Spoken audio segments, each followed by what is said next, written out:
Great Expectations, by Charles Dickens, Chapter 35. It was the first time that a grave had opened in my road of life, and the gap it made in the smooth ground was wonderful. The figure of my sister in her chair by the kitchen fire haunted me night and day. That the place could possibly be without her was something my mind seemed unable to compass, and whereas she had seldom or never been in my thoughts of late, I had now the strangest ideas that she was coming towards me in the street, or that she would presently knock at the door. In my rooms, too, with which she had never been at all associated, there was at once the blankness of death, and a perpetual suggestion of the sound of her voice or the turn of her face or figure, as if she were still alive and I had been often there. Whatever my fortunes might have been, I could scarcely have recalled my sister with much tenderness, but I suppose there is a shock of regret which may exist without much tenderness. Under its influence, and perhaps to make up for the want of the softer feeling, I was seized with a violent indignation against the assailant from whom she had suffered so much, and I felt that on sufficient proof I could have revengefully pursued Orlick, or any one else, to the last extremity. Having written to Joe, to offer him consolation, and to assure him that I would come to the funeral, I passed the intermediate days in the curious state of mind I have glanced at. I went down early in the morning, and alighted at the Blue Boar in good time to walk over to the forge. It was fine summer weather again, and, as I walked along, the times when I was a little helpless creature, and my sister did not spare me, vividly returned. But they returned with a gentle tone upon them that softened even the edge of Tickler. For now the very breath of the beans and clover whispered to my heart that the day must come when it would be well for my memory that others walking in the sunshine should be softened as they thought of me. At last I came within sight of the house, and saw that Trabb and Company had put in a funereal execution and taken possession. Two dismally absurd persons, each ostentatiously exhibiting a crutch done up in a black bandage, as if that instrument could possibly communicate any comfort to anybody, were posted at the front door, and in one of them I recognized a post-boy discharged from the Boar for turning a young couple into a saw-pit on their bridal morning, in consequence of intoxication rendering it necessary for him to ride his horse clasped round the neck with both arms. All the children of the village, and most of the women, were admiring these sable warders and the closed windows of the house and forge, and as I came up, one of the two warders, the post-boy, knocked at the door, implying that I was far too much exhausted by grief to have strength remaining to knock for myself. Another sable warder, a carpenter who had once eaten 2 geese for a wager, opened the door, and showed me into the best parlour. Here Mr. Trabb had taken unto himself the best table, and had got all the leaves up, and was holding a kind of black bazaar, with the aid of a quantity of black pins. At the moment of my arrival he had just finished putting somebody's hat into black long-clothes, like an African baby, so he held out his hand for mine. But I, misled by the action, and confused by the occasion, shook hands with him with every testimony of warm affection. Poor dear Joe, entangled in a little black cloak tied in a large bow under his chin, was seated apart at the upper end of the room, where, as chief mourner, he had evidently been stationed by Trabb. When I bent down and said to him, "Dear Joe, how are you?" he said, "Pip, old chap, you knowed her when she was a fine figure of a—" and clasped my hand and said no more.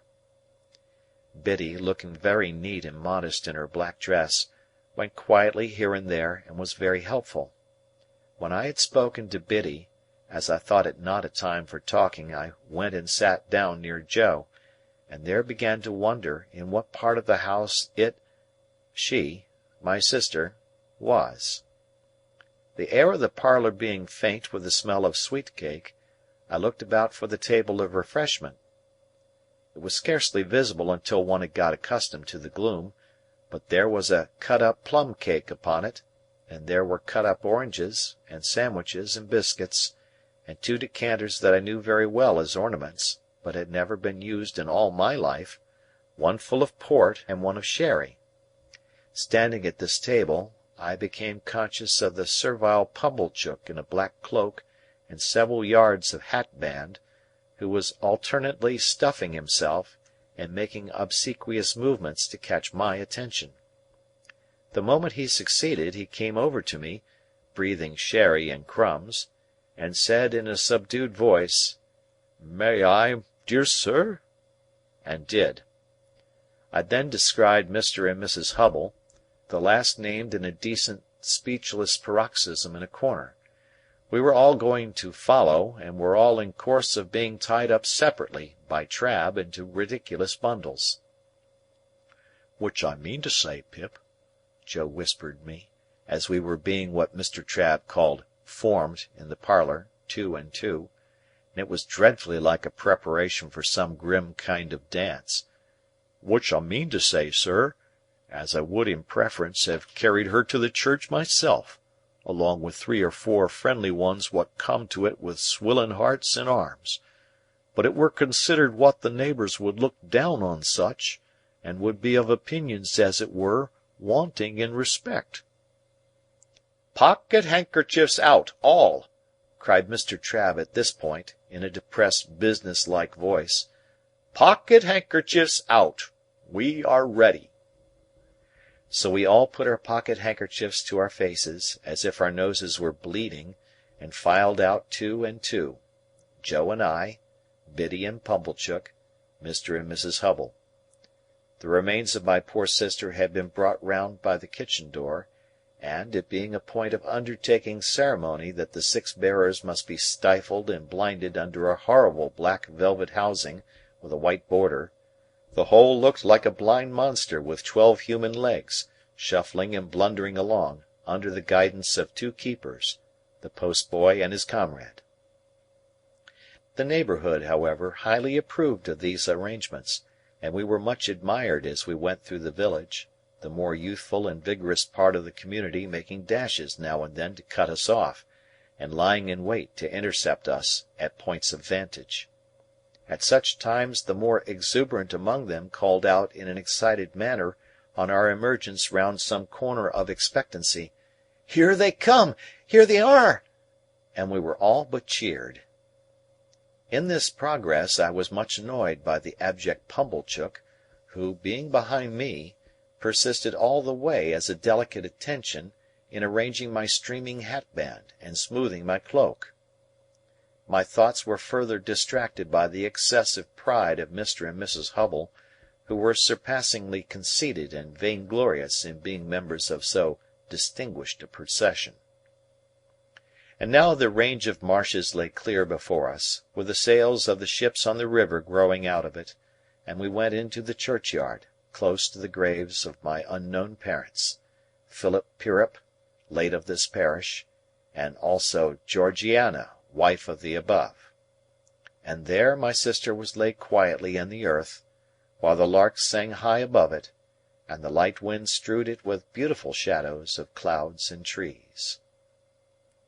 Of the conduct of the worldly-minded Pumblechook while this was doing, I desire to say no more than it was all addressed to me, and that even when those noble passages were read which remind humanity how it brought nothing into the world and can take nothing out, and how it fleeth like a shadow and never continueth long in one stay, I heard him cough a reservation of the case of a young gentleman who came unexpectedly into large property. When we got back, he had the hardihood to tell me that he wished my sister could have known I had done her so much honour, and to hint that she would have considered it reasonably purchased at the price of her death. After that, he drank all the rest of the sherry, and Mr. Hubble drank the port, and the 2 talked, which I have since observed to be customary in such cases, as if they were of quite another race from the deceased, and were notoriously immortal. Finally, he went away with Mr. and Mrs. Hubble, to make an evening of it, I felt sure, and to tell the Jolly Bargeman that he was the founder of my fortunes and my earliest benefactor. When they were all gone, and when Trabb and his men, but not his boy, I looked for him, had crammed their mummery into bags, and were gone too, the house felt wholesomer. Soon afterwards, Biddy, Joe, and I had a cold dinner together, but we dined in the best parlour, not in the old kitchen, and Joe was so exceedingly particular what he did with his knife and fork and the salt cellar and what not, that there was great restraint upon us. But after dinner, when I made him take his pipe, and when I had loitered with him about the forge, and when we sat down together on the great block of stone outside it, we got on better. I noticed that after the funeral Joe changed his clothes so far as to make a compromise between his Sunday dress and working dress, in which the dear fellow looked natural and like the man he was. He was very much pleased by my asking if I might sleep in my own little room, and I was pleased too, for I felt that I had done rather a great thing in making the request. When the shadows of evening were closing in, I took an opportunity of getting into the garden with Biddy for a little talk. "Biddy," said I think you might have written to me about these sad matters." "Do you, Mr. Pip?" said Biddy. "I should have written if I had thought that." "Don't suppose that I mean to be unkind, Biddy, when I say I consider that you ought to have thought that." "Do you, Mr. Pip?" She was so quiet, and had such an orderly, good, and pretty way with her, that I did not like the thought of making her cry again. After looking a little at her downcast eyes as she walked beside me, I gave up that point. "I suppose it will be difficult for you to remain here now, Biddy dear?" "Oh, I can't do so, Mr. Pip," said Biddy, in a tone of regret but still of quiet conviction. "I have been speaking to Mrs. Hubble, and I am going to her to-morrow. I hope we shall be able to take some care of Mr. Gargery together until he settles down." "How are you going to live, Biddy? If you want any "How am I going to live?" repeated Biddy, striking in with a momentary flush upon her face. "I'll tell you, Mr. Pip. I am going to try to get the place of mistress in the new school nearly finished here. I can be well recommended by all the neighbours, and I hope I can be industrious and patient, and teach myself while I teach others. You know, Mr. Pip," pursued Biddy with a smile, as she raised her eyes to my face, "the new schools are not like the old, but I learnt a good deal from you after that time, and have had time since then to improve." "I think you would always improve, Biddy, under any circumstances." "Ah, except in my bad side of human nature," murmured Biddy. It was not so much a reproach as an irresistible thinking aloud. Well, I thought I would give up that point too. So, I walked a little further with Biddy, looking silently at her downcast eyes. "I have not heard the particulars of my sister's death, Biddy." "They are very slight, poor thing. She had been in one of her bad states, though they had got better of late, rather than worse, for 4 days, when she came out of it in the evening, just at tea-time, and said quite plainly, 'Joe.' As she had never said any word for a long while, I ran and fetched in Mr. Gargery from the forge. She made signs to me that she wanted him to sit down close to her, and wanted me to put her arms round his neck. So I put them round his neck, and she laid her head down on his shoulder, quite content and satisfied.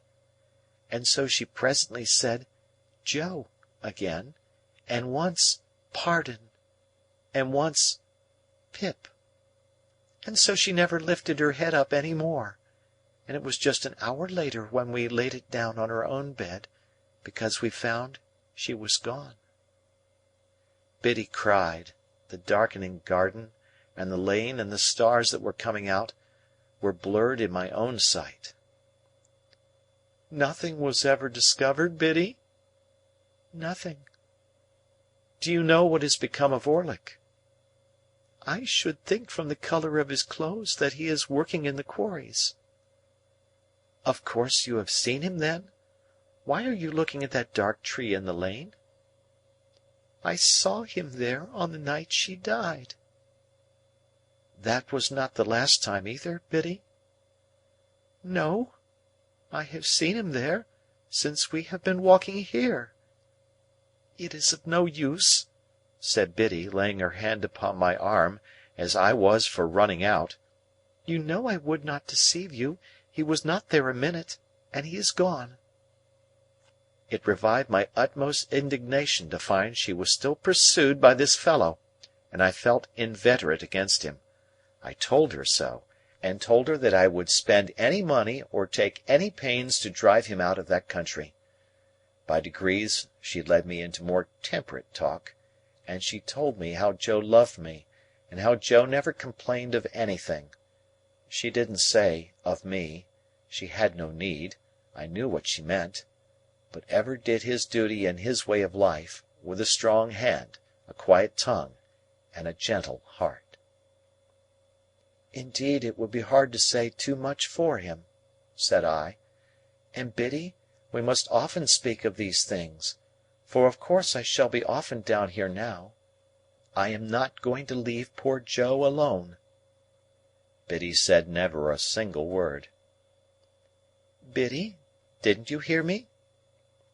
"Yes, Mr. Pip." "Not to mention your calling me Mr. Pip, which appears to me to be in bad taste, Biddy. What do you mean?" "What do I mean?" asked Biddy timidly. "Biddy," said I in a virtuously self-asserting manner, "I must request to know what you mean by this." "By this?" said Biddy. "Now don't echo," I retorted. "You used not to echo, Biddy." "Used not?" said Biddy. "Oh, Mr. Pip, used!" Well, I rather thought I would give up that point too. After another silent turn in the garden, I fell back on the main position. "Biddy," said I made a remark respecting my coming down here often to see Joe, which you received with a marked silence. Have the goodness, Biddy, to tell me why." "Are you quite sure, then, that you will come to see him often?" asked Biddy, stopping in the narrow garden walk, and looking at me under the stars with a clear and honest eye. "Oh, dear me!" said I, as if I found myself compelled to give up Biddy in despair. "This really is a very bad side of human nature. Don't say any more, if you please, Biddy. This shocks me very much." For which cogent reason I kept Biddy at a distance during supper, and when I went up to my own old little room, took as stately a leave of her as I could, in my murmuring soul, deem reconcilable with the churchyard and the event of the day. As often as I was restless in the night, and that was every quarter of an hour, I reflected what an unkindness, what an injury, what an injustice Biddy had done me. Early in the morning I was to go. Early in the morning I was out, and looking in, unseen, at one of the wooden windows of the forge. There I stood, for minutes, looking at Joe, already at work with a glow of health and strength upon his face that made it show as if the bright sun of the life in store for him were shining on it. "Good-bye, dear Joe. No, don't wipe it off. For God's sake, give me your blackened hand. I shall be down soon and often." "Never too soon, sir," said Joe, "and never too often, Pip." Biddy was waiting for me at the kitchen door with a mug of new milk and a crust of bread. "Biddy," said I, when I gave her my hand at parting, "I am not angry, but I am hurt." "No, don't be hurt," she pleaded quite pathetically. "Let only me be hurt, if I have been ungenerous." Once more the mists were rising as I walked away. If they disclosed to me, as I suspect they did, that I should not come back, and that Biddy was quite right, all I can say is, they were quite right 2. End of chapter.